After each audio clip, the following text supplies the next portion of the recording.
RTL.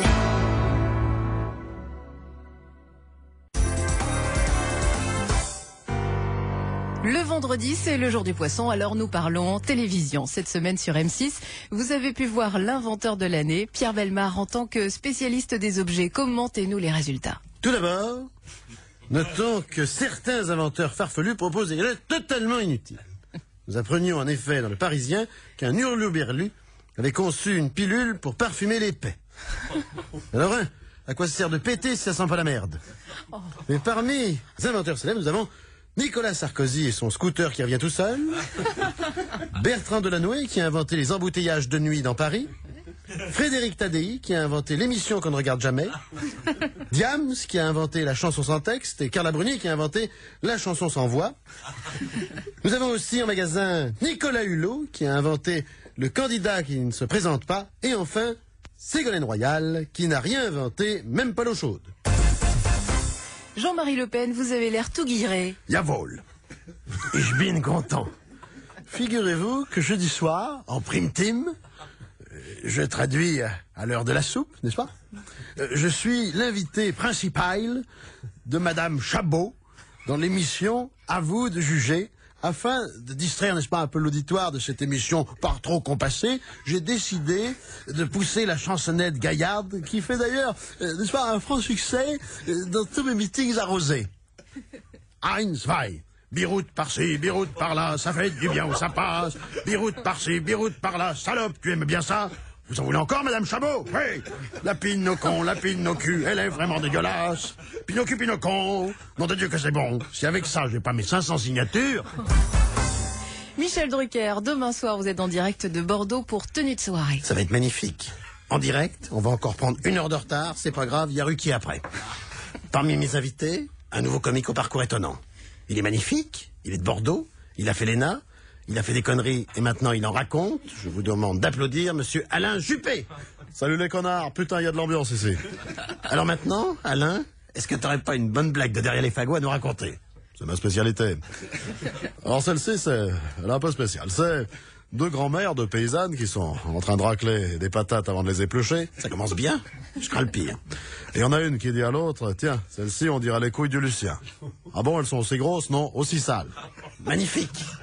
Quel talent. Valéry Giscard d'Estaing, vous êtes un téléspectateur assidu. Mais je suis aussi sonnerie de téléphone, ne l'oublions pas. Certes, mais nous sommes là pour parler télévision. Ça tombe bien. Parce que, comme toutes les personnes de mon âge, je suis un aficionado de la chaîne France 3. Le matin, après avoir lavé mon bol et enlevé les miettes de biscotte de la nappe, j'allume le poste à 9h05 pour me délecter de Plus belle la vie. C'est bien. Ils jouent bien, les acteurs. C'est exotique, les décors. Ça se passe à Marseille. Et puis, c'est représentatif de la société française.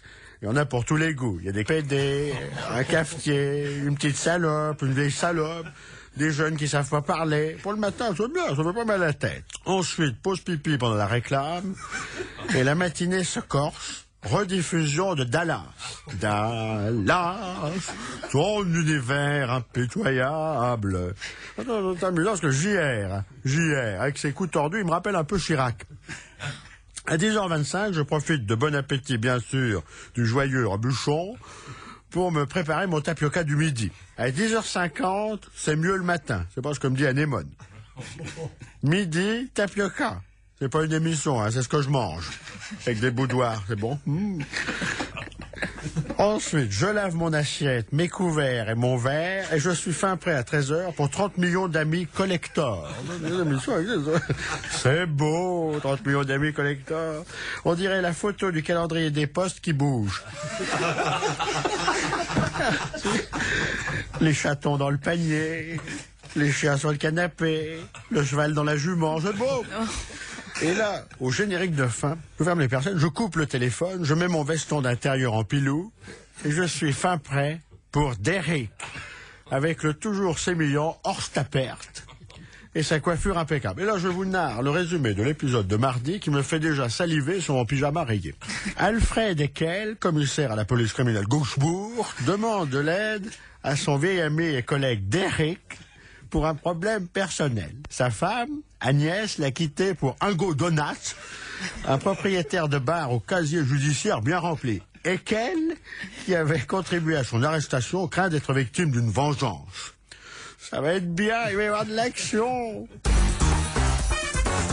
Et on termine par les prochains sujets du 13h de Jean-Pierre Pernaut. À la frontière suisse, monsieur Jean Létron, horloger, fabrique artisanalement des coucous suisses qui ne font pas coucou mais caca. Dans le Nord, une brasserie lilloise a inventé une bière laxative, la Aubry. Elle vous fait chier pendant 35 heures.